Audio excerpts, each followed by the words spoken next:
Good morning students. Today we will discuss motion. In previous class we studied body moving in a motion or in rest. Now today we will discuss some other terms like as distance, displacement, uniform motion, non-uniform motion and speed.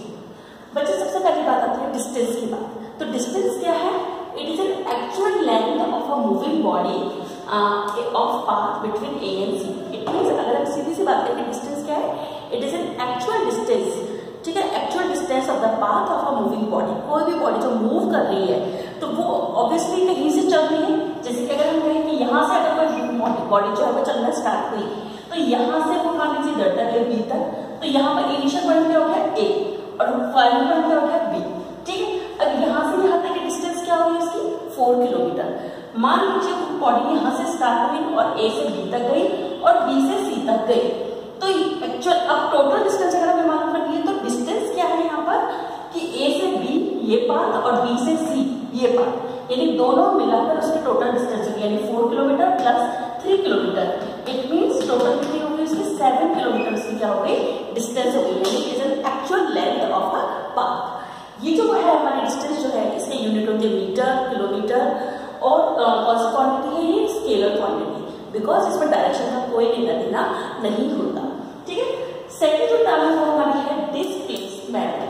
Displacement जो है distance की तरह ही it is an length but along with an direction. ठीक है, इसमें direction consider होती है और डायरेक्शन के साथ साथ इसमें एक्चुअली पूरे पाथ की डिस्टेंस नहीं होती. इसमें क्या it is an actual, it is the shortest distance between the initial and final position of an object. For example कि यहाँ से ए से सी, ये इनिशियल पॉइंट हमारा बॉडी का क्या है ए और फाइनल पॉइंट क्या है आपका सी, तो यहाँ से यहाँ तक की डिस्टेंस तो क्या है आपकी 7 किलोमीटर. लेकिन अगर हम डिस्प्लेसमेंट की बात करें तो हमने क्या कहा है कि शॉर्टेस्ट डिस्टेंस, अब यहाँ से ए से सी जो है ये ज्यादा शॉर्ट पड़ेगा या डायरेक्टली शॉर्ट पड़ेगा? डेफिनेटली ए से सी ज्यादा शॉर्ट पड़ेगा. ठीक है, अलॉन्ग विद डायरेक्शन, क्योंकि डायरेक्शन हमारी इसमें कंसीडर होती है. तो यहाँ से यहाँ तक की जो शॉर्टेस्ट डिस्टेंस है वो क्या कहलाएगा डिस्प्लेसमेंट. वो कितना होगा? अब आपको मालूम है यहाँ से यहाँ क्या एक तरह से ये हाइपोथेसिस हो गया, पाइथागोरस थ्योरम लगाया हम 4 + 3, तो यहाँ पर क्या हो गया AC का स्क्वायर इक्वल्स टू 4 का स्क्वायर प्लस 3 का स्क्वायर. और अगर हम यहाँ पे करें AC का square equals to 16 + 9 equals to 25, यानी AC जो होगा, ठीक है, AC कितना हो गया आपका 5 किलोमीटर. इट मीन्स जो डिस्प्लेसमेंट अभी के सेम बॉडी है लेकिन उसका डिस्टेंस कितनी है 7 किलोमीटर और उसकी डिस्प्लेसमेंट कितना है 5 किलोमीटर. वेक्टर क्वांटिटी है क्योंकि इसमें डायरेक्शन का पूरा रोल है. हम कहेंगे ना जैसे अ train is moving 50 kilometre in a east direction, तो वो क्या है उसकी डिस्टेंस नहीं है, क्या है डिस्प्लेसमेंट. और कहे a train is moving up to 50 kilometre, तो उसको कोई डायरेक्शन नहीं, तो वो क्या होगी उसकी डिस्टेंस. तो आई होप आपको डिस्टेंस और डिस्प्लेसमेंट में कंपैरिजन ये दोनों डिफरेंस पता चल गया होगा. नेक्स्ट टर्म है हमारी यूनिफॉर्म मोशन. यूनिफॉर्म, यूनि मतलब समान, ठीक है, और मोशन मतलब मूविंग. इट मीन्स क्या है travel equal distance in an equal interval of time. जब भी कोई बॉडी, कोई भी ऑब्जेक्ट वो इक्वल टाइम में, इक्वल इंटरवल ऑफ टाइम में इक्वल डिस्टेंस कवर करती है तो वो क्या कहलाएगा उसका यूनिफॉर्म मोशन. कैसे कि मान लीजिए, ठीक है, कि मान लीजिए कोई बॉडी जो है वो एक कार, हमने बॉडी की जगह में क्या माने कार है, एक कार जो है वो 10 मीटर/सेकंड की स्पीड से चल रही है. इट मीन्स वो हर सेकंड में, फर्स्ट सेकंड में कितने मीटर चलेगी 10 मीटर, सेकंड सेकंड में भी कितनी चल रही है 20 मीटर. यानी अगर हम इसमें ग्राफ बनाए तो 1 2 3 4 5 अब तो कितना हो गया, मान लीजिए 10 तक कर लिया, तो ये second, it means her second में उसकी डिस्टेंस कितनी होगी 10 मीटर ही वो कवर कर रहा है. Equal distance in equal interval of time, ये क्या कहलाएगा आपका यूनिफॉर्म मोशन. ठीक है, इसके बाद इसका ग्राफ, अगर हम इसके ग्राफ करें तो आप लोगों ने छोटे क्लासों में पढ़ के रखा है कि यूनिफॉर्म मोशन का ग्राफ जो है डिस्टेंस और टाइम का, ये एक्स ये वाई एक्सिस, यहाँ से हम 0 से स्टार्ट करते हैं, तो इसका जो ग्राफ है वो हमेशा कैसा बनता है स्ट्रेट लाइन. क्यों? क्योंकि equal distance in equal interval of time. So this is uniform motion. Next हमारा non uniform motion. Non uniform मतलब ऑब्वियसली इसका अपोजिट है। It means when a body cover travel unequal distance in equal interval of time. Time तो unequal हम कर ही नहीं सकते, time तो अपनी गति से है 1 सेकेंड है, 2 सेकेंड है, 3 सेकेंड है, 4 सेकेंड है, तो इसको तो हम अनइक्वल कर ही नहीं सकते। ऐसा तो कर नहीं सकते ना कि हम सोचे 2 सेकेंड को डायरेक्ट 7 सेकेंड आ जाए, दिस इज इम्पॉसिबल। तो इसमें क्या है कि बॉडी जो है वो अनइक्वल डिस्टेंस कवर करती है equal interval of time. For example मान लीजिए कोई एक बिल्डिंग है, ठीक है, यहाँ से इस बिल्डिंग की हाइट है और यहाँ से हमने एक बॉल को ड्रॉप किया। अब बॉल जो हमने ड्रॉप की वो जरूरी तो नहीं है पूरी में उसकी स्पीड सेम ही रहे, हमने कहीं से पकड़ रखी थी डाली, हो सकता है यहाँ पर उसकी स्पीड थोड़ी कम रही हो सकता है यहाँ पे थोड़ी सी बढ़ गई हो और हो सकता है यहाँ पर बहुत ज्यादा बढ़ गई हो।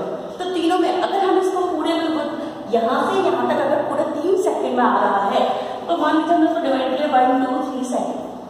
1 सेकेंड में मान लीजिए इसने 4 मीटर ही कवर किया, यानी इतना ही आ पाई। सेकेंड सेकेंड में जो थी वो उसने हो सकता है 20 मीटर पार कर दिया हो, काफी कवर कर दिया। थर्ड में हो सकता है उसकी स्पीड और बढ़ गई हो और उसने 30 मीटर तक के आ गई हो और यहाँ पर आ गई। तो यानी अब आप देखिए इसमें तो इंटरवल जो है हमारा तो टाइम का तो सेम है, लेकिन अगर हम कहें डिस्टेंस तो पहले सेकंड में 4 मीटर की, सेकंड में 20 की और थर्ड में कितना गया 30 मीटर। तो ये अनइक्वल हो गया। तो ये जो मोशन है वो कैसे बनाएगा आपका नॉन यूनिफॉर्म मोशन, ठीक है। यूनिट तो दोनों के वही सेम है, मीटर पर सेकेंड। अच्छा, अब इसके बाद अगर हम बात करें इसके ग्राफ की, तो ग्राफ जो है इसका कर्व ग्राफ होगा, ठीक है। ऐसे हमने किया और इसका जो ग्राफ होगा वो कैसा होगा, कर्व, यानी स्ट्रेट ना होकर कर्व होगा, क्योंकि डिस्टेंस जो है वो अनइक्वल है, वही टाइम और वही डिस्टेंस। तो आई होप आपको आ गया होगा नॉन यूनिफॉर्म मोशन। अब उसके बाद हम टॉपिक स्टार्ट करते हैं स्पीड। बच्चे हम जनरल लैंग्वेज में हम बोलते हैं कि 20 का एवरेज दे रहे हैं, 50 का एवरेज दे रहे हैं। इट मीन्स क्या है, हम कहते हैं ना कि 20 किलोमीटर पर आवर की स्पीड से चलती है शताब्दी एक्सप्रेस, बहुत फास्ट है, 135 किलोमीटर पर आवर की स्पीड से चलती है। तो वो क्या है उसकी स्पीड, यानी 135 पर किलोमीटर। इट मीन्स एक आदमी वो 135 किलोमीटर डिस्टेंस कवर करती है।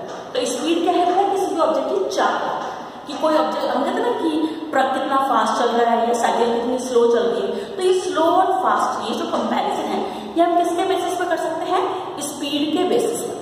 तो स्पीड क्या है, it is a distance covered by moving object in interval per unit time, यानी किसी कोई ऑब्जेक्ट जो है जो मूव कर रही है तो वो पर यूनिट टाइम यानी हर सेकंड में, 1 सेकंड में, 1 मिनट में, 1 आवर में कितनी डिस्टेंस कवर कर रही है, उसका रेशियो हमारा क्या कहलाएगा, स्पीड, ठीक है। अब मान लीजिए मैंने कहा कि a train is moving with in 50 kilometre per hour, 50 kilometre per hour. It means 1 hour में वो कितने किलोमीटर चल रही है, 50 किलोमीटर चल रही है। तो ये क्या है इसकी स्पीड। अगर हम इसको करें तो डिस्टेंस इसकी कितनी हो गई, 50 किलोमीटर, एंड टाइम कितना हो गया उसका, टाइम कितना हो गया उसका 1 आवर, ठीक है। तो ये क्या हो गया आपका 50 किलोमीटर पर आवर जो है उसकी स्पीड हो गई। स्पीड जो है उसकी यूनिट, स्टैंडर्ड यूनिट क्या है उसकी, मीटर पर सेकंड। पहले तो स्पीड क्या है, स्केलर क्वांटिटी है। इट मीन्स इसमें डायरेक्शन का कोई रूल नहीं है। हम कहते हैं a truck is moving with in 50 kilometre per hour, तो हम कभी भी ये नहीं बोलते east in west in south और नॉर्थ, हम नहीं बोलते। तो ये जो क्वांटिटी है वो स्केलर क्वांटिटी है, क्योंकि इसमें हमारी डायरेक्शन का कोई रोल नहीं है। उसके बाद इसकी यूनिट की बात करें तो इसकी स्टैंडर्ड यूनिट जो है वो है मीटर पर सेकेंड। लेकिन अब अगर मान लीजिए मुझे एक पॉइंट से दूसरे पॉइंट की बात करनी हो रूम में, तो हम मीटर में बात कर सकते हैं। लेकिन अगर मैं कहूँ जयपुर से अजमेर तो मीटर तो बहुत ज्यादा हो जाएगा, तब हम इसकी स्टैंडर्ड, तब हम यूनिट यूज करते हैं किलोमीटर पर आवर। तो दोनों ही स्टैंडर्ड यूनिट ये है, लेकिन अगर हमें ज्यादा डिस्टेंस कवर करना तो we can use kilometre per hour, ठीक है। इसको मेजर करने के लिए हमारे व्हीकल में इंस्ट्रूमेंट लगा होता है जिसे बोलते हैं speedometer. Speedometer is an instrument which is used to measure the instant speed of an object या ऑफ अ व्हीकल। वो व्हीकल उस वक्त जिस स्पीड से चल रहा है, ठीक है, उस स्पीड को मेजर करने के लिए हम किसका यूज करते हैं, स्पीडोमीटर का यूज करते हैं। अच्छा, स्पीड भी देखिए 2 तरह की होती है, instant speed and average speed. ये जो स्पीडोमीटर है ये इंस्टेंट स्पीड यानी इंस्टेंटेनियस स्पीड को मेजर करने के काम आता है। अब क्या होता है? इंस्टेंट मतलब हर पल। पापा घर से ऑफिस गए, पापा ने अपनी कार जो है स्टार्ट की, क्या स्टार्ट करके हो सकता है बहुत क्लाउडेड एरिया है, बहुत नैरो आपकी रोड हो, उस पर धीरे धीरे चलने के बाद बहुत स्मूथ रोड हो गई तो उनकी स्पीड भी क्या हो गई? फास्ट हो गई। फिर जहां उनका ऑफिस हो सकता है वहां पे बहुत क्राउडेड एरिया हो तो स्पीड अपने आप स्लो हो गई। ठीक है, तो इट मीन्स आपने देखा कि आपके घर से, पापा के घर से ऑफिस तक क्या स्पीड एक सी रही थी? नहीं, हर मोमेंट वो चेंज होती रही। घर से जब गली से निकले तो स्पीड कम थी, जब मेन रोड पर आए तो स्पीड बढ़ गई, और फिर जैसे ही ऑफिस के पास पहुंचे स्पीड क्या हो गई? कम हो गई। तो ये जो स्पीडोमीटर है उसी को हम बोलते हैं इंस्टेंट स्पीड, यानी उस वक्त हर पल उनकी स्पीड क्या रही। तो ये जो स्पीडोमीटर है ये उसी इंस्टेंट स्पीड को मेजर करने के काम आता है कि घर से मान लीजिए होम से जब वो निकले तो उनकी स्पीड जो थी वो 2 किलोमीटर पर आवर के हिसाब से हुई होगी, बहुत कम। फिर हो सकता है उनकी स्पीड 30 किलोमीटर पर आवर के हिसाब से हो गई, फास्ट हो गई।